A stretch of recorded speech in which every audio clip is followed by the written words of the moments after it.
The Commonwealth Heads of Government Meeting 2003 was the 18th meeting of the Heads of Government of the Commonwealth of Nations. It was held in Abuja, Nigeria, between the 5th of December and the 8th of December 2003, and hosted by President Olusegun Obasanjo. The Zimbabwean issue was dominant, leading to one of the highest media profiles for a CHOGM in recent times. The dispute over Zimbabwe's suspension led to a dispute over the re-election of Secretary-General Don McKinnon, and, before the end of the meeting, Robert Mugabe's announcement that Zimbabwe was withdrawing from the Commonwealth. The ASO Rock Declaration reaffirmed the Harare Declaration of 1991 and set the promotion of democracy and development as the organization's priorities.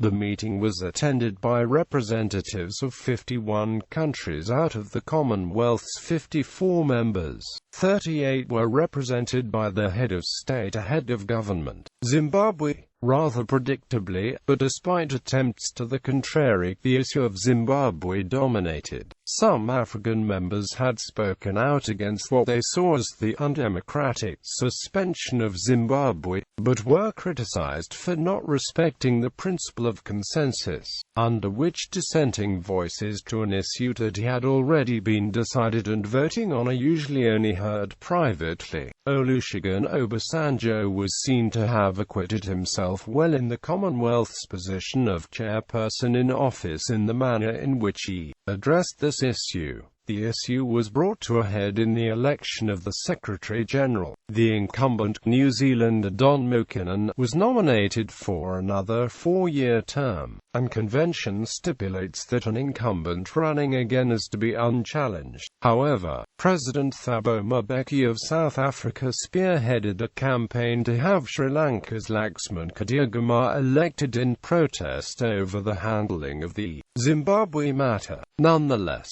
African countries were divided, with only 5 African heads of government voting with Mbeki, and the attempt to move the election down the agenda to provide time to develop momentum for the movement was unsuccessful, with Mbeki's tactics failing, and with neither Kadiagama nor the Prime Minister or President of Sri Lanka in Abuja. The challenge was easily defeated by 40 votes to 11. In response to the failure to overthrow McKinnon or to lift Zimbabwe's suspension, Robert Mugabe announced on the 7th of December that Zimbabwe was to leave the Commonwealth immediately, marking only the 3rd occasion that a country had withdrawn voluntarily.